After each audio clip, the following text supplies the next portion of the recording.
দেখুন, আমি সব থেকে আগে এই বাংলায় আমার মনে হয় আমি বলেছি যে এআরও, এইআরও, ডিইও এদেরকে দিয়ে মমতা ব্যানার্জি পশ্চিমবঙ্গের তৃণমূল পার্টি তারা ভোট কারচুপি করছে। চোরের মায়ের বড় গলা বলে একটা কথা আছে না, মমতা ব্যানার্জি নিজের চোর, তাই চোরের মায়ের বড় গলা করে সে দিল্লিতে দেখাতে যায় যে নির্বাচন কমিশনের বিরুদ্ধে সে লড়ছে। মমতা ব্যানার্জি, আপনাকে বলে রাখতে পারি, রাহুল গান্ধী নির্বাচন কমিশনের বিরুদ্ধে সর্বপ্রথম যে অভিযোগটা তুলেছিল এতদিন পর, সেই অভিযোগগুলোর জাবর কাটছে মমতা ব্যানার্জি। মমতা ব্যানার্জি সেই অভিযোগগুলোর জাবর কাটছে।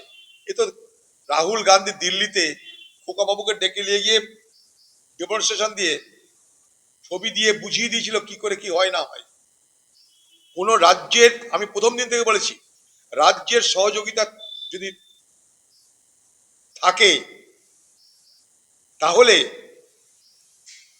এই নির্বাচন কমিশন যা খুশি তাই করতে পারবে না। এখানে রাজ্যের সহযোগিতা কি? রাজ্য চাই যে এখানে কারচুপি করে তার মতন করে ভোটার লিস্ট তৈরি করতে।